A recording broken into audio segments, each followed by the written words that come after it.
decía, me voy a enfocar en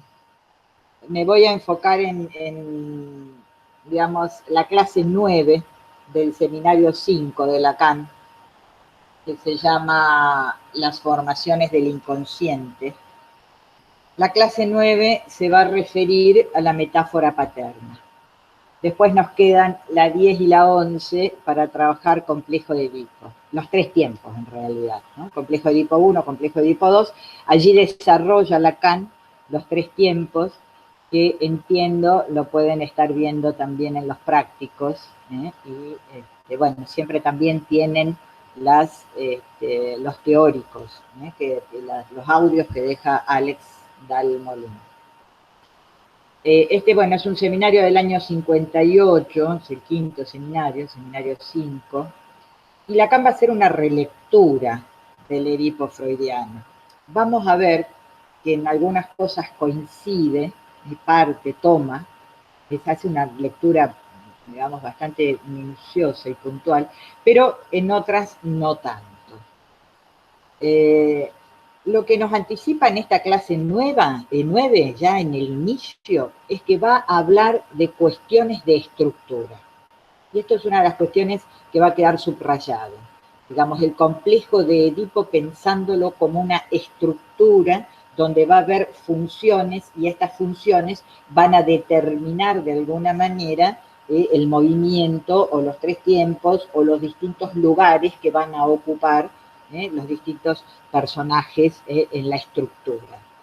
Nos anticipa que va a hablar de cuestiones de estructura. Esto ya está en la primera página. Y dice también Lacan, en estas cuestiones de estructura, va a enfatizar o va a trabajar la función del padre. De alguna manera va a privilegiar el lugar del padre en la estructura, porque va a decir que esta función del padre se encuentra en el corazón del complejo de Edipo. Presten atención que enfatizo esta cuestión de función, porque hablar de la función del padre no remite necesariamente a la cuestión de la presencia real del padre, ¿no? Porque muchas veces viene esta pregunta por parte de los alumnos. ¿Qué pasa cuando el papá no se hace cargo, no está, desaparece, digamos, su presencia no está allí marcada, ¿no? Por una cuestión de algo de lo real? Bueno, Lacan va a decir que lo que importa es cómo funciona el padre dentro de la estructura, ¿no? ¿Cuál es la función del padre? Y que no va a estar, por supuesto, la presencia o de la manera como va a funcionar, va a estar marcada por esta cuestión, ¿no? De cómo funciona. Lacan, en el 3, digamos, cuando trabaja la psicosis, va a retomar o va a pensar, digamos, retoma el caso del presidente Schreber, y que va ahí a empezar a aparecer esta cuestión de que para la constitución del sujeto es necesario, es esencial, va a decir Freud, haber adquirido el nombre del padre. Es necesario, va a decir, es esencial haber adquirido el nombre del padre. El nombre del padre, Lacan lo va a trabajar como significante primordial, como algo va a instaurar primordialmente allí a través de la metáfora. Va a ser a la manera de la metáfora como va a introducirse la función del nombre del padre. Esta metáfora la vamos a tomar como aquello que el padre va a introducir, o la función paterna, este lugar de función paterna, va a introducir como más allá del otro. Y esto va a permitir la salida del complejo de Edipo, más allá en el sentido de una ley que está más allá, incluso más allá de la madre, más allá del niño, e incluso más allá del padre. como esto que está más allá va a ser fundamento de la ley, en el sentido de que no hay otro, acá sería con mayúscula, otro que sea ley. Como en el primer tiempo nos puede hacer creer la madre, en el segundo tiempo, digamos, donde el niño es todo para ella, en el segundo tiempo el padre terrible o prohibidor. Bueno, en este tercer tiempo donde va a funcionar la metáfora, va a poder introducir esto de que hay más allá del otro, y esto va a ser fundamento de la ley, porque no hay otro que sea ley. El significante que va a introducir, nombre del Padre, va a ser una nominación. Por eso es un significante, porque es un nombre, porque es una nominación, porque es del orden del lenguaje, y es del orden de lo simbólico lo que va a introducir como metáfora. Y va a permitir esta nominación, va a permitir o va a ordenar de alguna manera la economía pulsional, más allá de cualquier sujeto. Va a quedar allí algo del orden de la marca, lo que en Freud podríamos entender como del orden de la castración, en un sentido simbólico.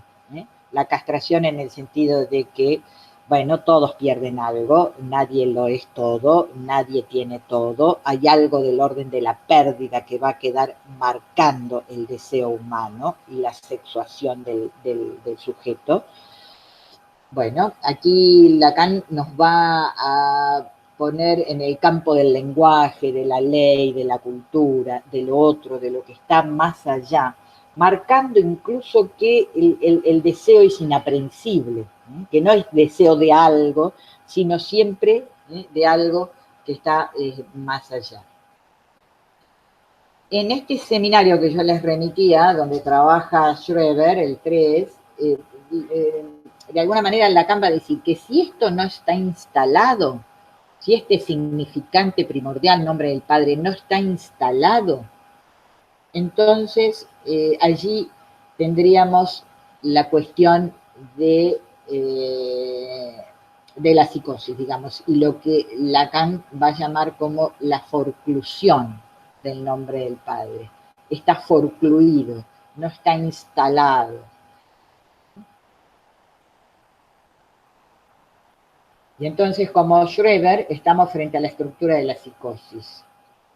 Y eso que Schreber, ustedes saben, tenía un padre, podríamos decir incluso excesivamente presente, ¿no? Presente en una manera casi dictatorial, pero esta presencia no es efectiva. Es una presencia que no ha podido instalar allí algo del significante, algo del cierto corrimiento, porque el problema está cuando madre o padre coinciden con la ley. La posibilidad de la metáfora es que no hay sujeto que coincida con la ley. La ley está siempre más allá del sujeto y de esta manera se va a constituir lo que Lacan va a pensar como la estructura del Edipo y relacionada con lo inconsciente, ¿no? con la cuestión de la represión primaria. Entonces, hablar de nombre del Padre no es de ningún modo lo mismo que invocar la ausencia o la presencia o la carencia paterna. Sabemos que en la clínica, por la clínica, sabemos que un Edipo puede muy bien constituirse aun cuando el padre no esté en presencia real, digamos, ¿no? Porque para articular, porque esto es un articulador, el nombre del Padre, en cuanto ocasionalmente puede faltar, para articularlo con el Padre, cuya presencia efectiva no siempre es necesaria, para que no, digamos, no siempre es necesaria, entonces funciona como un articulador y va a introducir Lacan la expresión metáfora paterna, para pensar, para analizar la función del padre en el trío que forma con la madre y el niño. cuando decimos metáfora, ustedes ya saben que estamos acostumbrados a relacionar la metáfora como, bueno, es una figura retórica de la lengua, es decir, estamos en el campo del lenguaje. Es una figura retórica que entra en juego a la manera como Freud piensa la condensación freudiana, ¿sí? Donde va a reunir varios elementos, y va a ser siempre un significante en relación a otro, no un significante único. Siempre remite a otra cosa que está más allá, digamos, no hay una relación biunívoca. Entonces, de la manera como Freud piensa la condensación en interpretación de los sueños, que siempre remite, hay un trabajo de elaboración y siempre remite, digamos, no hay un significado puntual, es el trabajo del significante. Bueno, yo había anotado un poco para decir, bueno, metáfora es una traslación del sentido recto de una voz a otro figurado, en virtud de una comparación tácita, como por ejemplo las perlas del rocío, la primavera de la vida, etc. Pero la cuestión interesante y que Lacan va a marcar, digamos, es que la metáfora va a producir una significación nueva en esta cuestión de remitir, siempre articular a otro significante. Desde el inicio Lacan va a poner el complejo de Edipo en consonancia con lo inconsciente. Lo dice así, dice, lo que revela el inconsciente al principio es, de entrada y ante todo, el complejo de Edipo. O sea, el complejo de Edipo nos revela desde el inicio la cuestión inconsciente. Y se va a referir a la amnesia infantil, a estos recuerdos que están olvidados bajo represión, que dice estos deseos infantiles son primordiales, y no solo son primordiales, sino que están todavía presentes de esta manera olvidados, están presentes en tanto han sido olvidados, están presentes en tanto bajo la figura de la represión. También para Freud sabemos que están presentes, ¿no? Ya lo trabajamos, están presentes, están reprimidos en la amnesia infantil y están presentes en la nominación que Freud le da a las voces pulsionales, que las nomina edípicas, ¿no? Como que la pulsión está marcada por lo edípico, ¿no? Como que el campo pulsional, recuerdan que habíamos dicho, en Freud se desarrolla según la tragedia de Sófocles, según Edipo Rey.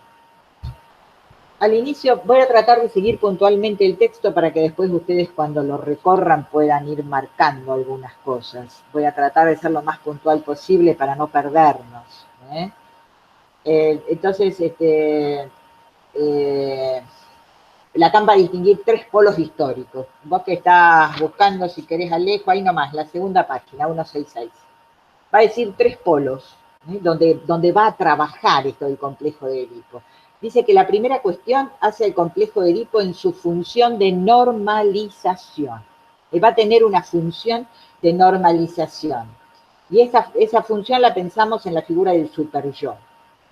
Porque va a ser la figura del superyo, acá sigue puntualmente a Freud, va a ser la que inscribe al sujeto en el terreno de la cultura y de la ley, una ley que ordena, y también va a ser una ley, después lo va a trabajar en el segundo punto, esta cuestión de la sexuación, una ley que va a permitir la elección de una posición masculina o femenina. Aquí Lacan está hablando de normalización y habla de neurosis, porque si pensamos en todo el campo de las patologías, de las otras patologías por fuera de la neurosis, Lacan las va a remitir a ese tiempo, a ese tiempo, a los avatares de ese tiempo de constitución que Freud va a llamar preedípico, como si pudiéramos pensar a las otras patologías cuando algo de la metáfora paterna no trabaja como debería trabajar. Ya vimos en la psicosis la cuestión de la forclusión, y en las perversiones también Lacan va a pensar que hay algo de lo preedípico que no se ha terminado de resolver, en tanto va a quedar más anclado a lo imaginario. O sea, en ambos casos. Piensen también la importancia de esto que estamos viendo, la metáfora paterna, en cuanto a la dilucidación dentro de la clínica de las estructuras. Teníamos metáfora paterna, cuando algo de esto se había inscrito, teníamos la cuestión de la neurosis, ¿sí? Cuando hay algo de esto que falla, bueno, pensamos la cuestión de la perversión. Y cuando algo de esto que no ha sido producido, podríamos decirlo de alguna manera, estamos pensando en la estructura de la psicosis. No significa que vamos a entender todo esto ahora. Estoy dando como algunas ideas para que nos queden dando vuelta y podamos buscarlas después también en el texto, en otras clases, charlando con los textos y con los compañeros, ¿no? Entonces, en ambos casos, cuando pensamos esta cuestión de la perversión y esta cuestión de la psicosis, es como nos quedamos en la función de lo imaginario. Es como que hay algo de lo imaginario que no ha terminado que tiene pregnancia, que tiene fuerza. Y tanto sea, piensen, ¿no? En la psicosis, como el campo de la realidad está profundamente perturbado por las imágenes, en las alucinaciones, en las alucinaciones auditivas, está profundamente alterado, digamos, del campo de la realidad, cómo se ha estructurado, cómo se ha organizado, sigue teniendo una impronta fuertemente imaginaria. Y también, en todo caso, en el caso de las perversiones, si pensamos, por ejemplo, el horror del fetichista frente a los genitales femeninos. ¿No? ¿Por qué ese horror? Porque está muy fuertemente pregnado por la cuestión de la imagen, porque el fetichista pone allí, en ese lugar de falta, pone allí cualquier objeto fetiche. Necesita poner allí, completar esa imagen de la madre, si no renuncia o no se encuentra con esta cuestión de la caída de la madre fálica. Se encuentra, pero la restituye, podríamos decirlo de alguna manera, porque pone allí, donde falta algo, pone algo de una imagen que la completa, pone allí el fetiche. Bueno, entonces hasta aquí veíamos estos dos polos de Lacan históricos. En primer lugar, las cuestiones del super-yo, como Freud también nos dice, el super-yo vinculado a lo paterno. Aquí podríamos pensar que sigue a Freud, esta cuestión del super-yo, pero Lacan introduce allí como una cuestión de pregunta un poco insidiosa. Bueno, dice, pero ¿no podríamos suponer en algunos casos también un super-yo materno? Quizás mucho más exigente, dice estas palabras, exigente, opresivo y devastador, más insistente que ese super-yo paterno. Y si nos pone allí en una cuestión de ir planteando también en algún punto, sobre todo la función materna del primer tiempo, ¿no? Que es quizás esta madre del primer tiempo, que conocemos como la madre fálica y narcísica, también tiene una cosa de mucha exigencia, de no perder ese falo, ¿no?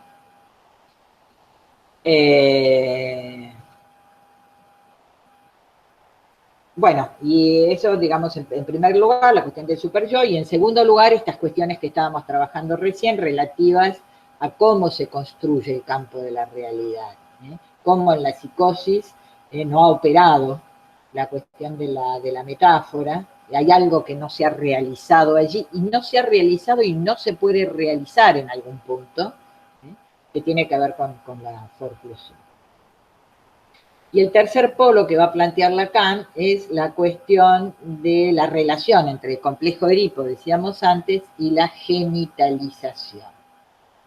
El complejo de Edipo, dice Lacan, tiene una función normativa, no simplemente en cuanto en la estructura moral del sujeto ni en sus relaciones con la realidad, sino también, yo no diría, no, sino también en cuanto a la asunción de su propio sexo. La función del complejo de Edipo se trasunta entre estos dos términos, entre la virilidad y la feminización. Que alguien se posicione, que alguien asuma cierto tipo viril o cierto tipo femenino, va a depender, va a estar en una relación directa con esta salida del complejo de Edipo. Habíamos dicho ya en Freud la salida del complejo de Edipo en cuanto al trabajo de las identificaciones. Y es interesante porque Lacan va a decir que estas posiciones, la virilidad o la feminización, van a quedar vinculadas a la figura del ideal del yo. Y en ese sentido trabaja la identificación, de ser como papá, ser como mamá, en este sentido de empuje, de impulso, de ambición, podríamos decir, que tiene de alguna manera la figura del ideal del yo.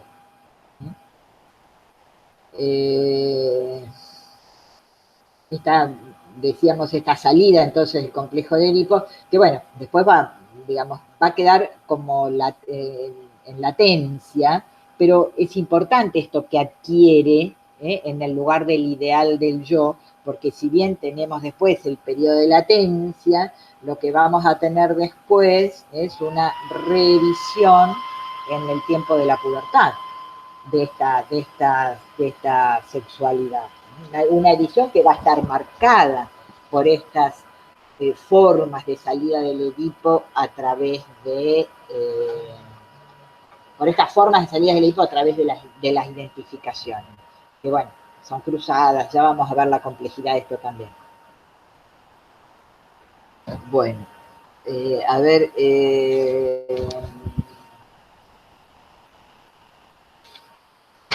Lacan dice, a ver, estábamos por acá, Lacan dice, en la página 170, como para resumir esto que veníamos diciendo, dice, repito, para quienes toman nota, en cuanto al tema histórico del complejo de Edipo, histórico en el sentido de su presencia preexistente, podríamos decir, o su función, o su manera de estar allí esperándolo de alguna manera el sujeto, ¿sí? ¿Se entiende?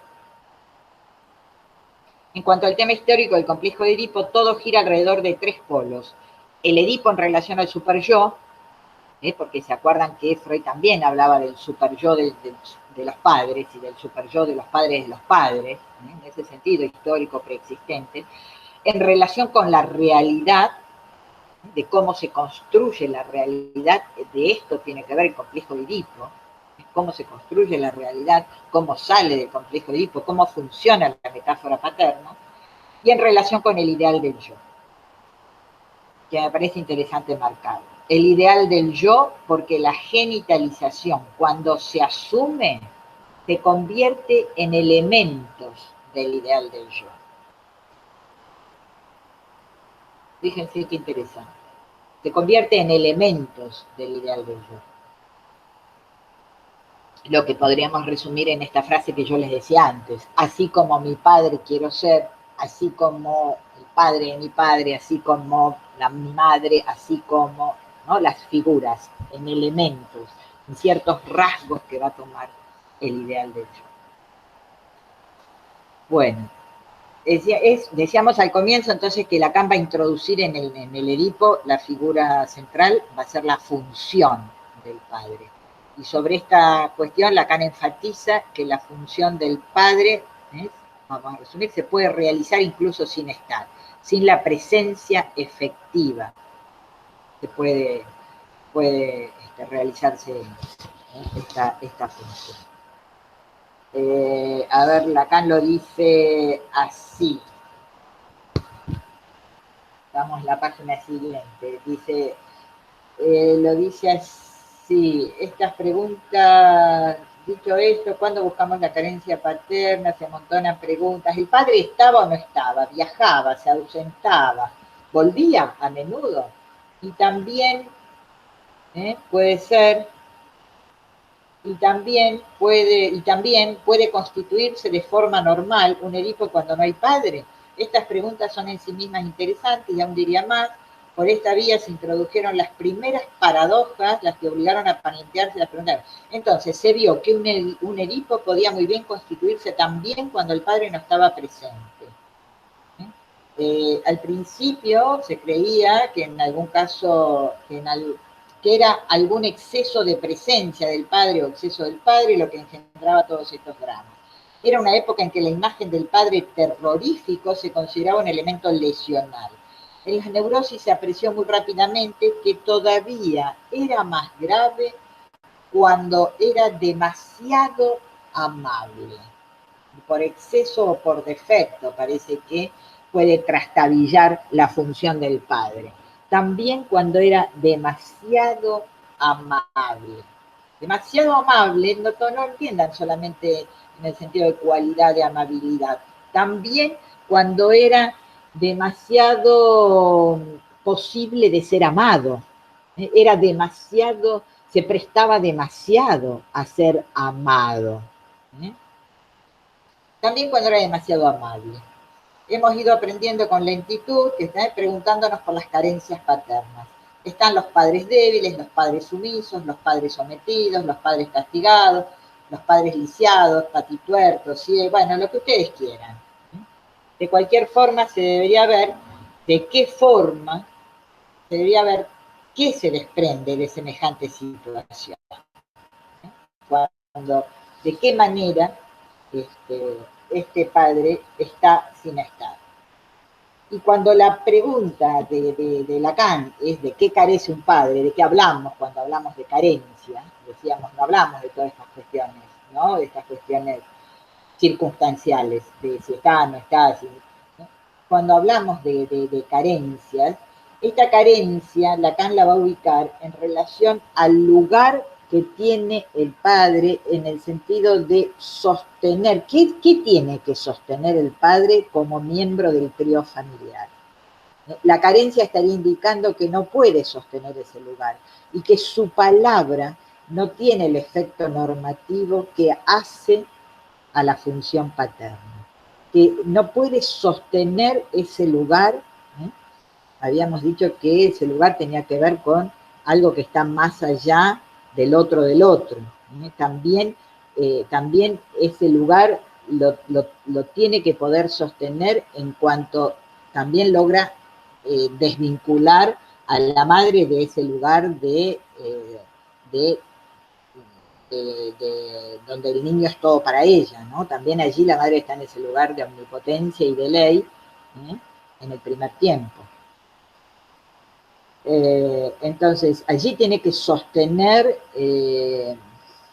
este lugar, esta palabra, en la tríada, en el triángulo, en el funcionamiento de esta estructura edípica.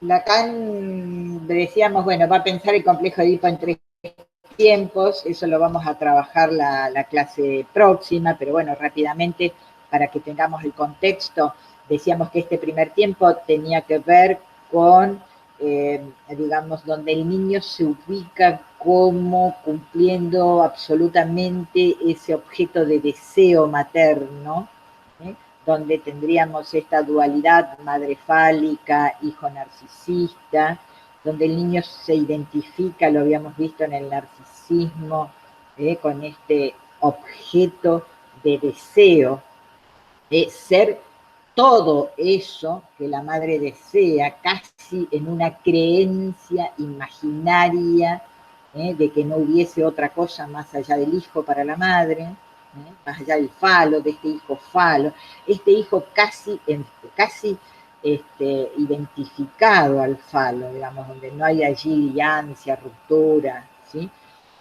Esta etapa fálica primitiva, digamos, pero lo que tenemos que pensar siempre es que más allá de esto, hay siempre una pequeña, no es tan completa esta dualidad madre-hijo, hay siempre allí una cuestión de una cierta incógnita de que por qué este hijo y no otro entra a cubrirle la falta, y en todo caso si hay una falta que cubrir, en cuanto el hijo pueda moverse o la madre pueda moverse, va a quedar allí ese lugar de madre, de caída de la madre fálica. En el primer tiempo, en el segundo tiempo aparece lo que conocemos como el padre privador o el padre terrible, que priva a la madre del niño y al niño de la madre, si priva a la madre del niño. Con esta frase conocida de Lacan, no reintegrarás tu producto hacia la madre, no te acostarás con tu madre, la ley del incesto hacia el hijo. Priva en el sentido de que es la ley, prohíbe, priva, y también priva a la madre del niño en el sentido de que la desaloja casi de ese lugar de omnipotencia materna y toma el lugar de es la ley de omnipotencia, donde puede privar y regula de alguna manera la satisfacción pulsional en el sentido de la privación. Y el tercer tiempo, donde funciona esto que estábamos trabajando de la metáfora paterna, ¿no? Donde se instaura algo del más allá del padre, y que también este padre tiene que aparecer marcado, digamos, que ha transitado la cuestión de la ley más allá de él. Digamos, tampoco él es la ley, sino que de alguna manera está marcando una ley por fuera que va a ordenar el funcionamiento de los tres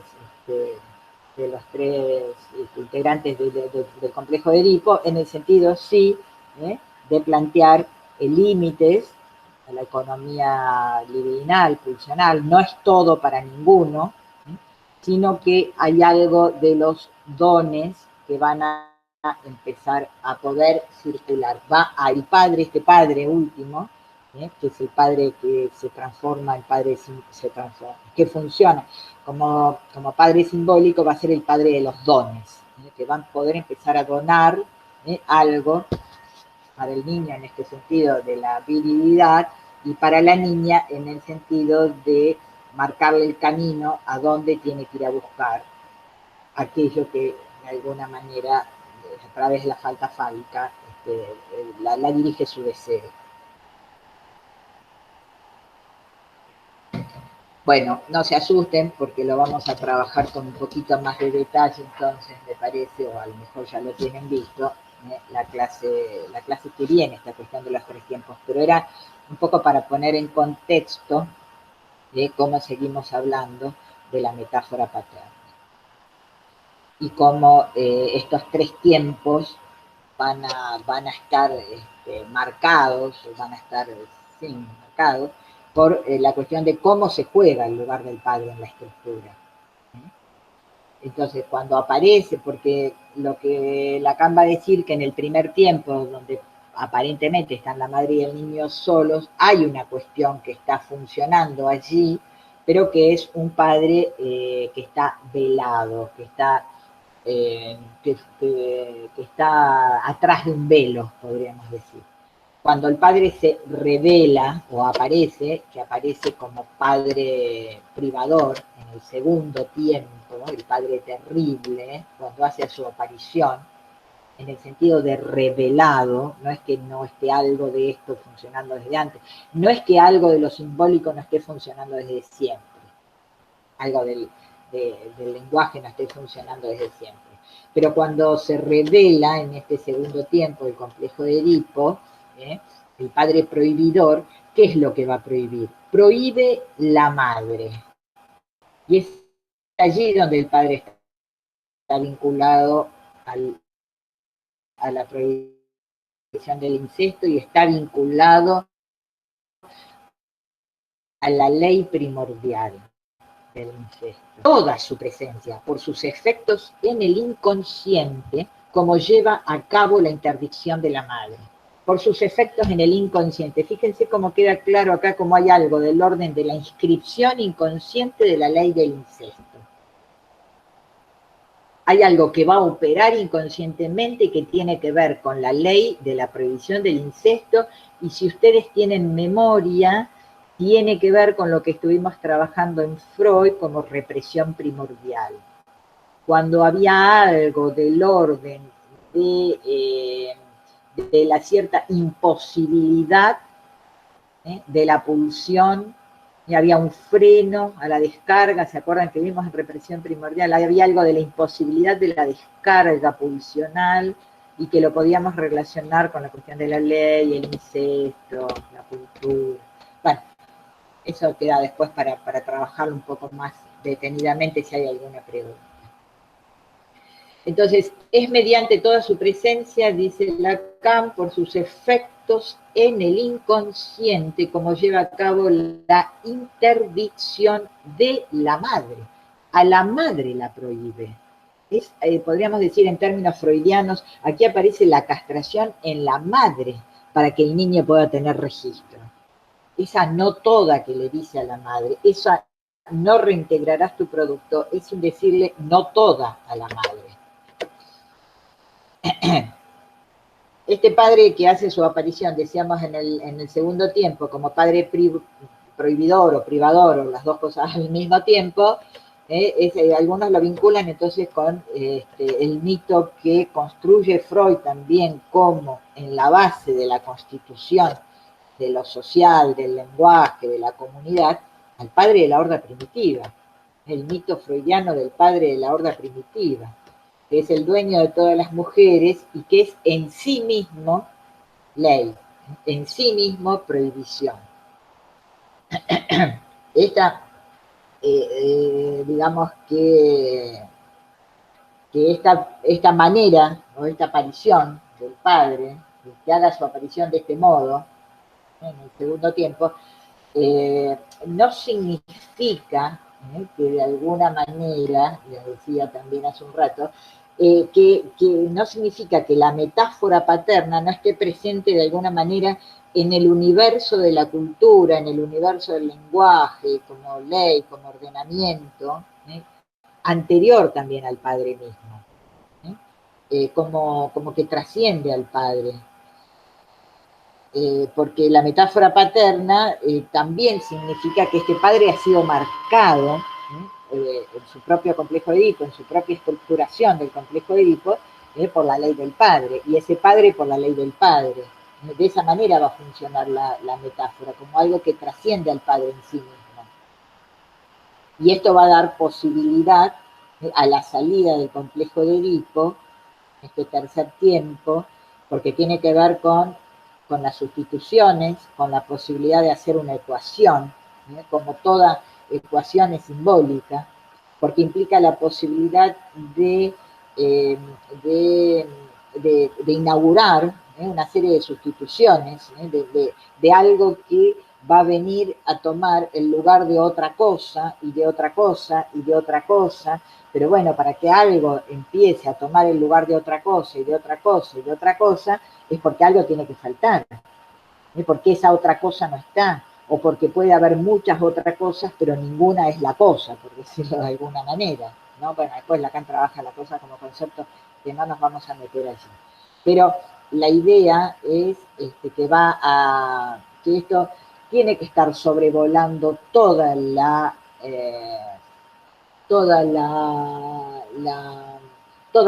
problemática del complejo de Edipo, la cuestión del lenguaje, de lo simbólico, de lo que está más allá, de la ley.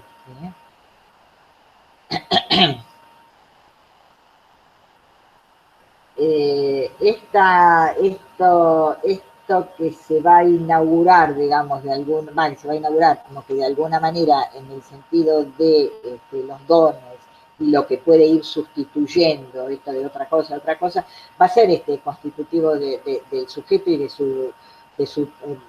de su posicionamiento en cuanto al significante falo. Todo esto tiene que ver con el falo. ¿Qué va a poner allí en ese lugar de otra cosa y otra cosa y otra cosa? Va a estar inaugurado, por decirlo de alguna manera, en el sentido de la falta fálica o en el sentido de lo fálico. ¿Eh?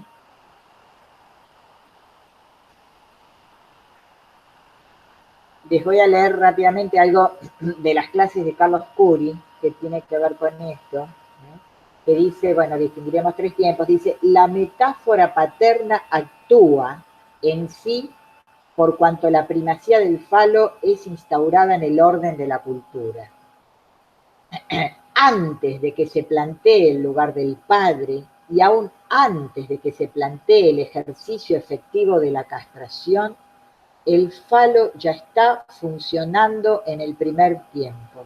Es el túnel por donde circula lo nuclear del Edipo.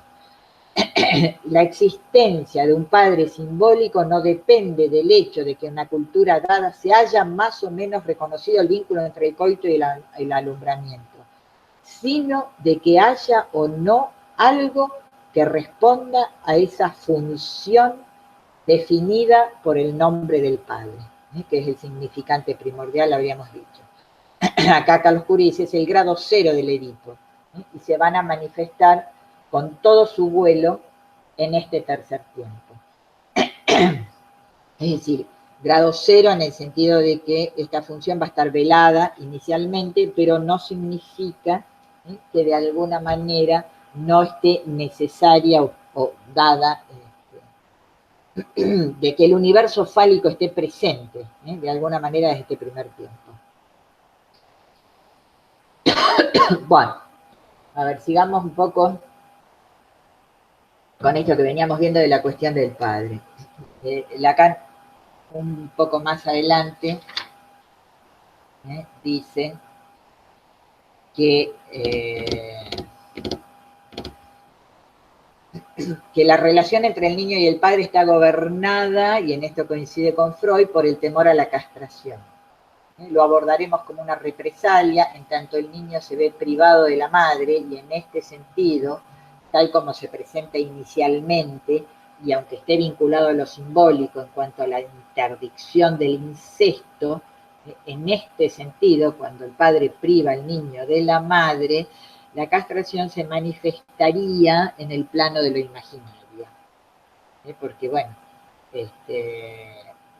sabemos que en realidad recae la castración sobre un objeto imaginario, porque el falo no es un objeto en sí mismo, ¿sí?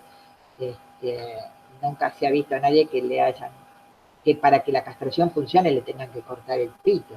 No se trata de eso.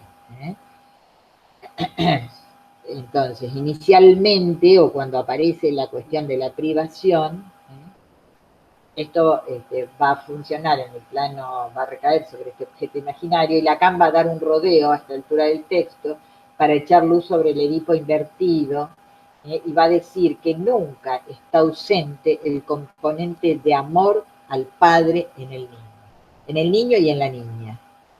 Digamos, no solamente esta cuestión de la rivalidad con el padre, sino que Lacan va a enfatizar, sobre todo para poder posibilitar la identificación como salida, va a enfatizar este componente de amor al padre en el niño. Y va a retomar lo que vimos del artículo de Freud, del 24, sobre la disolución del complejo Edipo. Va a decir, el sujeto se identifica con el padre en la medida en que lo ama. Porque recuerden ustedes que el trabajo de la identificación era abandonar al objeto, desligarse del objeto de amor e identificarse con él. Entonces es necesario plantear la cuestión del amor al padre para que funcione en el varón esta identificación a lo viril, digamos, ¿no? En el texto de Freud siempre aparece como que el niño abandona el objeto de amor, en este caso el varón abandona el objeto de amor madre y se identifica con el padre. Y aquí no aparece del todo claro, ¿no? Esta ligazón amorosa al padre. Para asumir una posición viril. Se identifica con el padre y abandona a la madre como objeto de amor. En realidad, Freud lo va a trabajar después en el yo y el ello, creo que lo vimos a eso, ¿no? Cuando trabaja el Edipo cruzado, como que el objeto que se ama pasa a tener un lugar primordial en el plano de la identificación, ¿no? Siempre identificaciones secundarias acá, como lo trabaja en el yo y el ello. Nos da la posibilidad de pensar este Edipo doble, donde se juegan lazos de amor y la manera como se resuelve a través de la identificación, que también va a tener dos líneas cruzadas, tanto para el padre, tanto para la niña como para el niño, en el sentido de se toma del padre y toma de la madre, ¿sí? Lacan va a encontrar entonces en el Edipo invertido la clave en el amor al padre para que el niño pueda realizar la identificación con la figura paterna. Por supuesto, esto en una dialéctica compleja, porque va a tomar o toma el ideal del padre y en ese sentido, al tomar el ideal del padre, Lacan va a decir que el niño sale con los títulos de la virilidad en el bolsillo, como una especie de reserva de la virilidad que va a utilizar o que va a tener hasta después de la salida de la latencia. A ver, lo podemos leer de Lacan porque me parece interesante. Ahora es la página 175, dice, el sujeto se identifica con el padre en la medida en que lo ama y encuentra la solución terminal del Edipo en un compromiso entre la represión amnésica, va a caer para la latencia, y la adquisición de aquel término ideal gracias al cual se convierte en el padre. No digo que sea de aquí en adelante y de forma inmediata un pequeño varón, pero él también puede llegar a ser alguien, tiene sus títulos en el bolsillo, tiene el asunto en reserva. Y llegado el momento, si las cosas van bien, si los cerditos no se lo comen, en el momento de la pubertad tendrá su pene, fíjense cómo lo dice, qué interesante, su pene listo, con su certificado, como una especie de certificado, casi de cuestión de ley, ¿no? A ese pene, si no tiene el certificado, no sirve para nada. No es el falo. Digamos, ese pene va a necesitar su certificado, su autorización. Aquí tienen a papá, va a decir el niño, va a decir el pene, no sé, el niño, que me lo concedió en la fecha requerida. Bien, acá quiero que marquen esto, la cuestión de la necesidad de que esto tenga una fecha de construcción, porque va a estar en la salida del complejo de Edipo, estas reservas que el niño va a poder hacer uso exogámicamente después en la reedición de la sexualidad y la latencia. O sea, elegir un objeto de amor por fuera de las figuras parentales, padre, padre. Donde va a funcionar entonces, va a hacer funcionar este certificado, que ese pene va a quedar listo con este certificado, que va a querer decir que va a estar marcado por la cuestión de la ley y del incesto.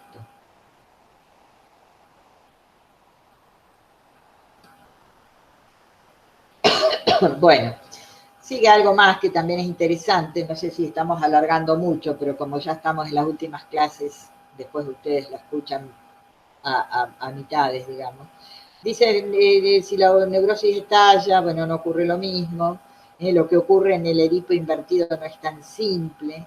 Por la misma vía, la del amor, puede producirse la posición de inversión, a saber, que en lugar de una identificación benéfica, acá se refiere con el padre, con la figura del padre, el sujeto se encuentra afectado por su simpática posicioncita, diminutivo, como lo dice, pasivizada en el plano del inconsciente.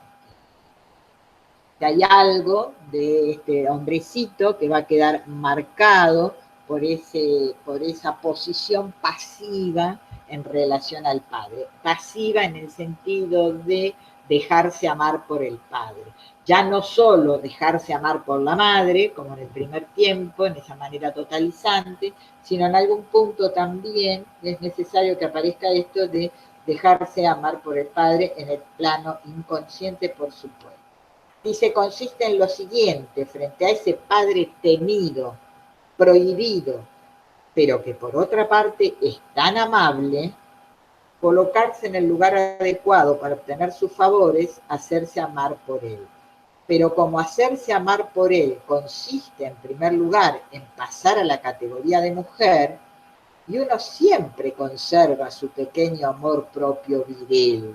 ¿Se acuerdan lo que dice Freud? Siempre conserva su amor narcisista a ese pequeño órgano.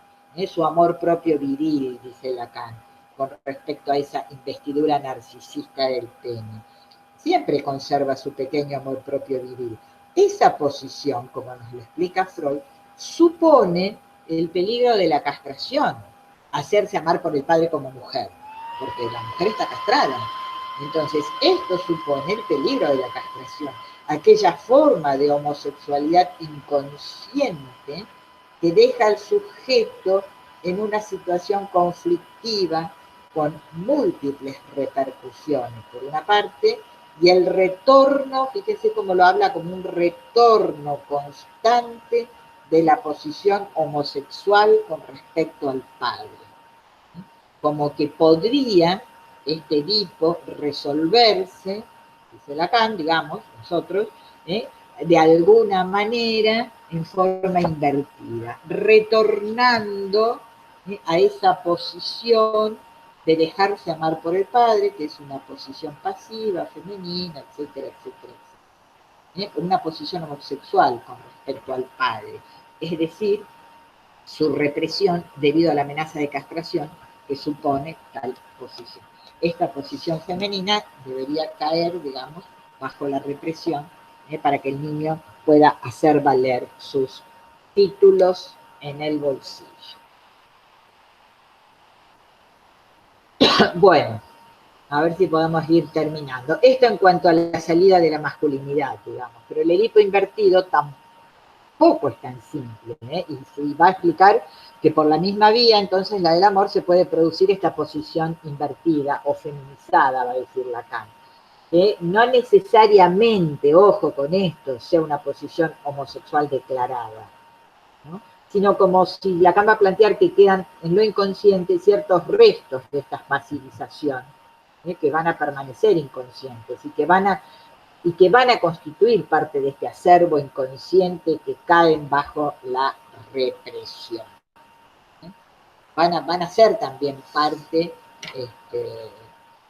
de este acervo inconsciente, como leíamos recién que dice Lacan. Digo porque con esto nos encontramos en la clínica, se van a encontrar en la clínica, no es algo de pura teoría, ¿sí? Entonces, habíamos dicho que la castración recae sobre, cuando es amenaza, recae sobre este órgano imaginario que decíamos que era el pene, como órgano imaginario, como aquello que tiene que estar aún no estando, en ese sentido imaginario. Está sostenido más fuertemente por la imagen, por lo que tiene que estar, por el supuesto. Entonces,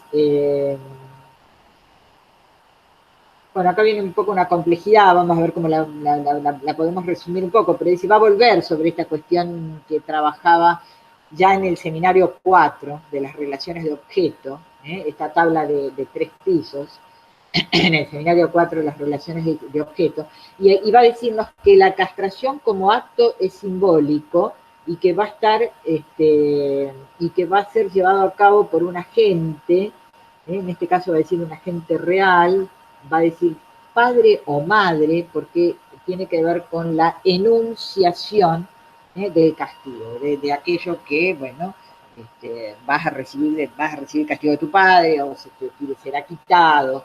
Pero esto, como decíamos antes, bueno, no hemos visto bastante poco a menudo a alguien que se lo corten, así que funciona en este sentido como acto, funciona simbólico. Pero ¿qué es lo que prohíbe el padre? Hemos dicho, el padre prohíbe la madre en cuanto ¿qué? En cuanto objeto. Se le va a privar al niño de ese objeto y va a privar a la madre de ese objeto. Por eso retomamos algo de las relaciones de objeto. En cuanto a objeto en lugar de falo, y al niño en cuanto a la madre objeto fálico.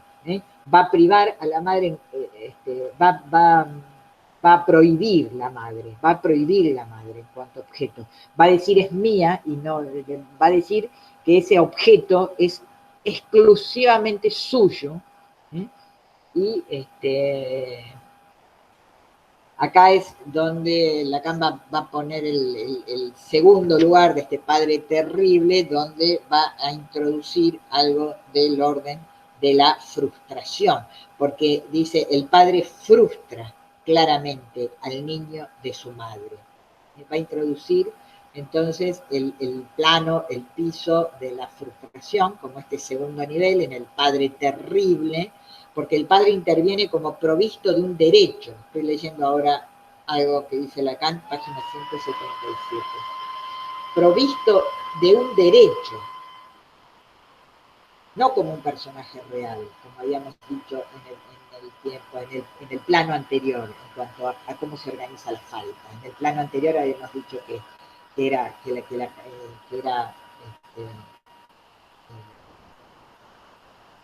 el plano anterior no funcionaría, digamos, al contrario, digamos, no, perdón, en el plano anterior estaría casi esta cuestión de madre-niño obturando la posición de la falta. Entonces, en este segundo tiempo, el padre aparece como frustra claramente al niño y a la niña. Acá dice al niño, pero frustra al niño y a la niña de su madre, porque aparece como provisto de un derecho, no como un personaje que representa algo, ¿no? Sino provisto de un derecho. Aunque no esté ahí, aunque llame por teléfono a la madre, por ejemplo, el resultado es el mismo. Aquí es el padre que interviene en una frustración en el sentido de imaginario y que concierne a un objeto bien real, la madre. Esta va a ser la salida del tercer nivel, con la privación, como va a articular en el complejo de Edipo. Y va a ser el padre el que se haga preferir a la madre. Esto va a dar posibilidad de la salida en el segundo tiempo, de la salida al tercer tiempo.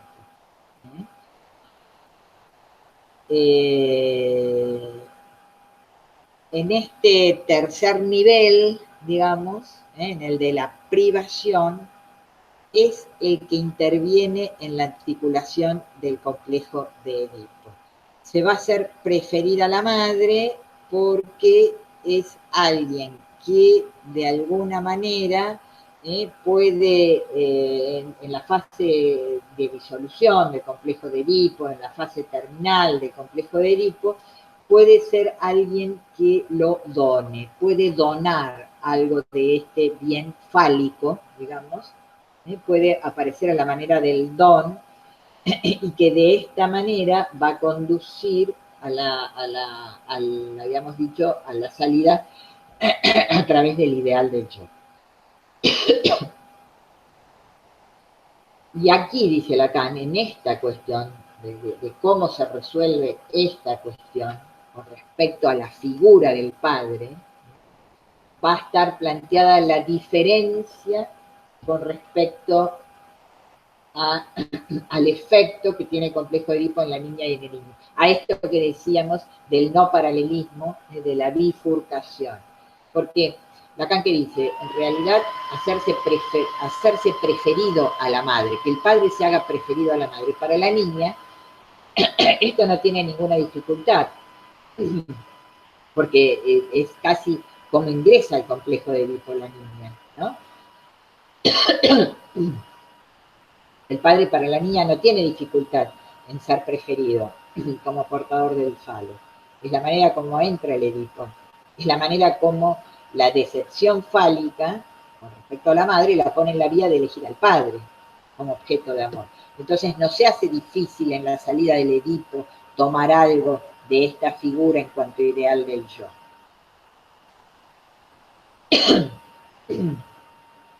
Pero, digamos, esto en algún punto sería lo bueno para ella. Por el contrario, para el niño quizás sería en algún sentido, como lo estábamos viendo antes, una salida que algunas veces podría ser desastroso.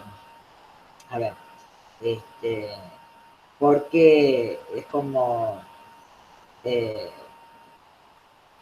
digamos, porque de alguna manera, a ver, Lacan lo dice así, esto es bueno para la niña, por el contrario, para el niño sería una salida totalmente, y algunas veces lo es, desastroso, porque de alguna manera el niño dice, reconoce no tener verdaderamente lo que tiene, en el caso de Adán, y reconoce no tener en el sentido de la niña. Esto va a caballo, podríamos decir de alguna manera, en el sentido de cómo funciona la castración en la salida del Edipo, cómo funciona la necesariedad de plantear la castración como salida del Edipo, en el sentido de que va a dejar marcado algo del orden de una cierta pérdida. La castración va a marcar algo del orden de pérdidas, habíamos dicho que incluso va a marcar como pérdidas aquellas otras pérdidas que tienen que ver con lo biológico, como las heces, el pecho. ¿Sí? Desde la castración se va a marcar como pérdidas aquellas otras pérdidas reales, por decirlo de alguna manera, ¿no? Entonces, esta cuestión de la salida normativa del Edipo, de alguna manera va a estar marcada por el no tener, porque no se trata de tener o no tener el pene. Va a estar marcada por este no tener. Y Lacan va a resolver esta cuestión de la privación con una pregunta, ¿no? ¿Qué es el padre? ¿Qué es el padre? Bueno, ¿qué es el padre? Bueno, todo lo que puede hacer en una familia el padre. Dice, es una sombra, es un banquero, es todo lo que debe ser. ¿Lo es o no lo es? A veces tiene toda su importancia, pero también puede no tener ninguna. Y acá nos dice, toda la cuestión es saber lo que es en el complejo de Edipo, qué es el padre en el complejo de Edipo, qué es la función paterna en el complejo de Edipo. Dice, el padre no es un objeto real, aunque deba intervenir como real en algún momento. No es un objeto real.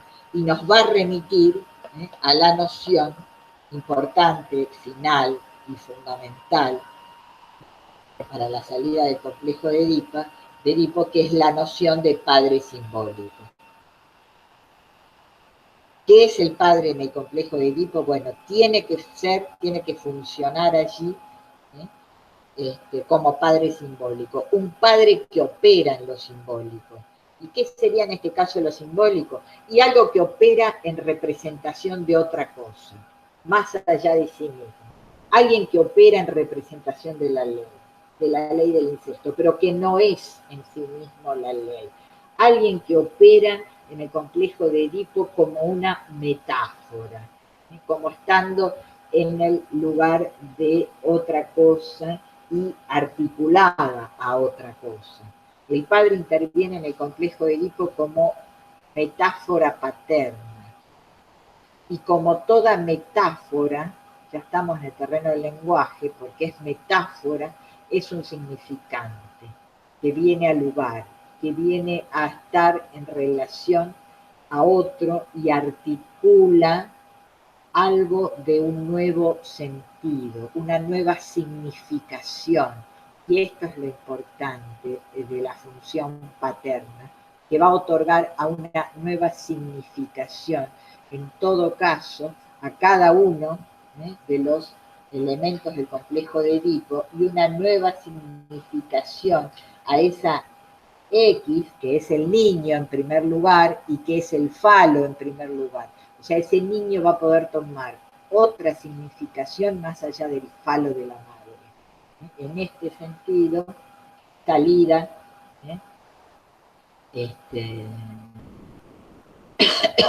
En este sentido, la función del padre es este significante, inscribir este significante primordial, podríamos decir, nombre del padre, que va a sustituir al primer significante introducido por la madre, falo, ¿sí?